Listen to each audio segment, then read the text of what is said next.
Good morning, student. I hope you are doing well. Today I am discussing about chapter number 2, human reproductions. In this chapter, we will discuss about gametogenesis. So what is the gametogenesis? Gametogenesis जिस प्रकार से human body में gonads होते हैं। Gonads two types के होते हैं, mail में टेस्टिस होते हैं एंड फीमेल में ओवरीज होते हैं। जब इनमें एक गैमेटोजेनेसिस की प्रोसेस होती है जिसके फलस्वरूप गैमीट्स बनते हैं, मेल में स्पर्म बनते हैं टेस्टिस से एंड ओवरीज से फीमेल में ओवम का फॉर्मेशन होता है। ये कंप्लीट प्रोसेस गैमेटोजेनेसिस कहलाती है। या गोनेड से गैमीट बनने की जो प्रोसेस होती है वो गैमेटोजेनेसिस कहलाती है। गैमेटोजेनेसिस की क्रिया निम्न दो स्टेप में कंप्लीट होती है। एक तो first spermatogenesis and second oogenesis, जिसे शुक्राणु जनन एंड अंडाणु जनन कहते हैं। देखते हैं हम स्पर्मेटोजेनेसिस के बारे में। जैसे नाम से क्लियर है स्पर्म, तो टेस्टिस से स्पर्म बनने की जो प्रोसेस होती है वह शुक्राणु जनन या स्पर्मेटोजेनेसिस कहलाती है। इसी प्रकार से oogenesis की प्रोसेस, ओवरी से ओवम बनने की जो प्रोसेस होती है वह oogenesis या अंडाणु जनन कहलाती है। क्वेश्चन पूछा जाता है कि स्पर्मेटोजेनेसिस क्या है, इसकी क्रिया विधि का सचित्र वर्णन कीजिए। जैसा कि स्पर्मेटोजेनेसिस में बताया गया था कि टेस्टिस से या वृषण से स्पर्म शुक्राणु बनने की जो प्रोसेस होती है वह शुक्राणु जनन या स्पर्मेटोजेनेसिस कहलाती है।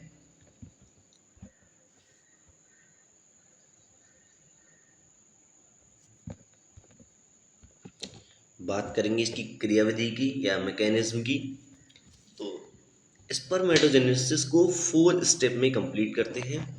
पहला है गुणन अवस्था जिसे मल्टीप्लिकेशन फेज कहते हैं एंड सेकंड है वृद्धि अवस्था जिसे ग्रोथ फेज कहते हैं। थर्ड है मैचुरेशन फेज जिसे परिपक्व अवस्था भी कहते हैं। और चौथी है मेटामॉर्फोसिस या स्पर्मियोजेनेसिस कहते हैं, कायांतरण भी कहते हैं इसे।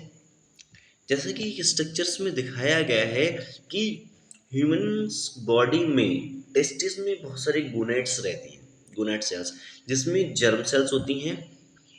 जर्म सेल्स कैसी होती हैं? डिप्लॉयड कंडीशन में होती हैं। जैसे इसमें माइटोसिस की प्रोसेस होती है तो इसमें दो सेल्स का फॉर्मेशन होता है।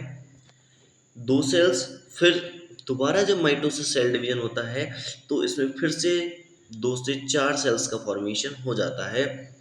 इस प्रकार से यानी कि यहाँ जो सेल्स होती हैं वो मल्टीप्लाई करती हैं, इसलिए इस स्टेज को मल्टीप्लिकेशन फेज कहते हैं। आई मीन 1 से 4 सेल्स का फॉर्मेशन हुआ है, आई मीन सेल्स मल्टीप्लाई हुई हैं और इसलिए इसको मल्टीप्लिकेशन फेज कहते हैं। ये जो बनती हैं ये स्पर्मेटोगोनिया होती हैं। अब स्पर्मेटोगोनिया सेकेंड स्टेप में बात करेंगे ग्रोथ फेज में। सेकेंड स्टेप इस स्पर्मेटोगोनिया फूड एब्जॉर्ब करके साइज में ग्रोथ कर जाती हैं और प्राइमरी स्पर्मेटोसाइट्स का निर्माण कर लेती हैं। इसमें जो सेल्स होती हैं वो ग्रोथ करती है, इसलिए इस फेज को वृद्धि अवस्था या ग्रोथ फेज कहते हैं।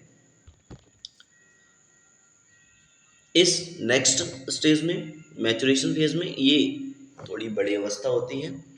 इसमें जो प्राइमरी स्पर्मेटोसाइट है फर्स्ट म्यूसिस के दौरान पहले तो सेकेंडरी स्पर्मेटोसाइट्स बनाता है जिसमें नंबर ऑफ क्रोमोसोम्स बिल्कुल हाफ हो जाते हैं मदर सेल्स के। एंड सेकेंड स्टेप में फिर से म्यूसिस सेकेंड के दौरान 4 स्पर्मेटेड्स बनाता है और ये स्पर्मेटेड्स अंत में स्पर्मियोजेनेसिस या मेटामॉर्फोसिस के दौरान स्पर्म का फॉर्मेशन करते हैं। तो दैट मीन्स यानी कि एक गोनेड से 4 स्पर्म सेल्स का फॉर्मेशन होता है।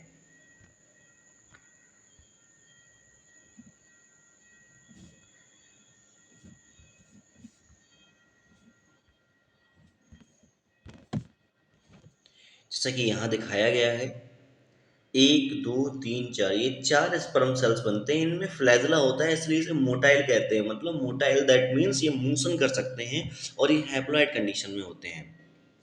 जैसा कि प्रत्येक स्टेप बाय स्टेप दिखाया गया है।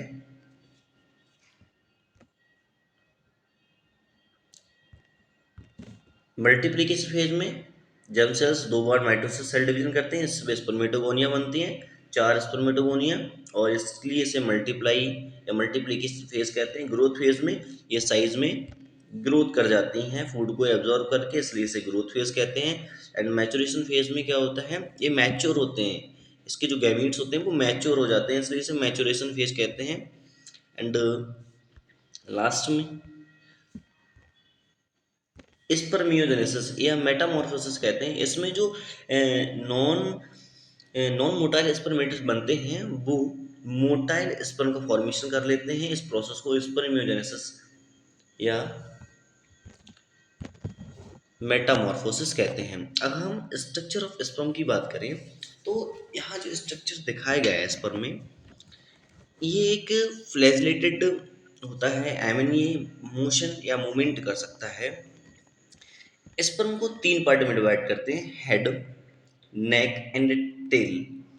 इसका जो हेड पार्ट है, ये यहाँ से लेकर यहाँ तक का जो हेड पार्ट होता है, इसके हेड पार्ट में सेंटर में क्या होता है, न्यूक्लियस होता है जो साइटोप्लाज्म द्वारा घिरा रहता है।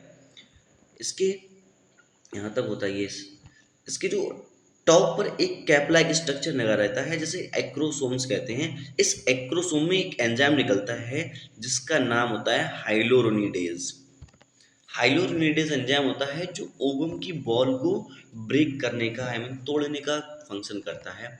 ये इंपॉर्टेंट है, ये पूछा जाता है ऑब्जेक्टिव में। इसके बाद इसके जो हेड के सेंटर में न्यूक्लियस होता है जो साइटोप्लाज्म द्वारा कवर्ड रहता है। नेक्स्ट बात करेंगे हम नेक की। नेक जो होता है, नेक इसका मिडल पार्ट होता है जिसमें बहुत सारे माइटोकॉन्ड्रिया लगे रहते हैं। इस माइटोकॉन्ड्रिया से ही स्पर्म को एनर्जी मिलती है।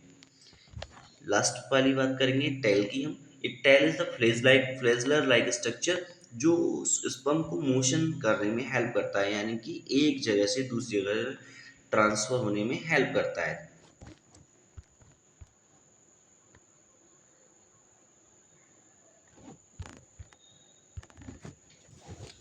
बात कर लेंगे स्पर्म की। स्पर्म जो होता है वो 3 पार्ट्स में बटा होता है, हेड, नेक, टेल। हेड इसका टॉप वाला पार्ट होता है, इसके टॉप पर कैप लाइक स्ट्रक्चर लगा था, इसे एक्रोसोम्स कहते हैं। एक्रोसोम में एक्रोसोम गोल्जी बॉडी के द्वारा निर्माण होता है इसका। एक्रोसोम में हाइलोरिनेडेज एंजाइम पाया जाता है जो ओवम की बॉल को तोड़ने का फंक्शन करता है। नेक की बात करें, नेक में माइटोकॉन्ड्रिया होती हैं जो एनर्जी प्रोवाइड कराती हैं स्पर्म के लिए।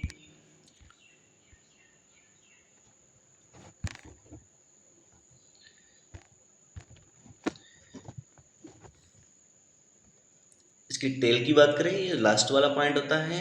इसमें डिस्टल सेंट्रियोल से एक लंबा थ्रेड लाइक स्ट्रक्चर निकला रहता है, इसे टेल कहते हैं। ये मायोलिन सीथ के द्वारा कवर्ड रहता है, आई मीन इसकी जो आउटर मेम्ब्रेन होती है वो मायोलिन सीथ द्वारा कवर्ड रहती है। अगर हम बात करेंगे oogenesis की, तो oogenesis प्रोसेस, ओवरी से ओवम बनने की जो प्रोसेस होती है वो oogenesis कहलाती है, इसे अंडाणु जनन कहते हैं। अगर हम इसकी क्रियाविधि की बात करेंगे तो क्रियाविधि को 3 स्टेप में कंप्लीट करते हैं। ये डिफरेंस पूछा जाता है, difference between spermatogenesis and oogenesis। इस इस oogenesis में 3 स्टेप्स होती हैं। तो फर्स्ट स्टेप मल्टीप्लिकेशन फेज, इसमें second growth phase, maturation phase. इसमें स्पर्मियोजेनेसिस नहीं होता है क्योंकि इसमें यहाँ पर स्पर्म का फॉर्मेशन नहीं होता है। यहाँ पर डिफरेंस ये है, एक वहाँ एक जर्म सेल से 4 स्पर्म का फॉर्मेशन होता था, यहाँ एक जर्म सेल से एक ही ओवम का फॉर्मेशन होता है, जैसे नीचे दिखाया गया है।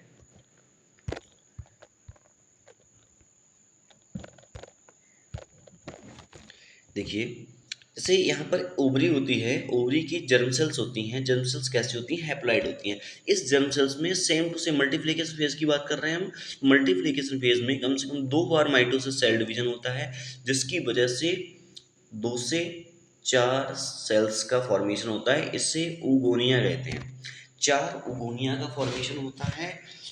ये सेकंड स्टेज में ग्रोथ फेज़ में क्या करती हैं? ये एक oogonia क्या करती है, फूड को एब्जॉर्ब करके प्राइमरी oocytes बनाती हैं, और प्राइमरी oocytes साइज में ग्रोथ कर जाता है, इसलिए इसे ग्रोथ फेज या वृद्धि अवस्था कहते हैं। एंड थर्ड हम मैचुरेशन फेज की बात करेंगे। इस प्राइमरी oocytes में फर्स्ट टाइम म्यूसिस डिवीजन होता है, जिसमें एक सेकेंडरी oocyte बनता है और एक पोलर बॉडी बनता है। ये पोलर बॉडी नष्ट हो जाता है, एंड सेकेंडरी oocyte फिर से म्यूसिस के दौरान एक यूटेड बनाता है और फिर से एक पोलर बॉडी बनाता है। ये भी पोलर बॉडी डिस्ट्रॉय हो जाता है, हमें नष्ट हो जाता है, और फिर ये यूटेड एक मैच्योर ओवम का फॉर्मेशन करता है जो हैप्लॉइड होता है, इसलिए इस स्टेज को मैचुरेशन फेज कहते हैं। Thank you watching this video.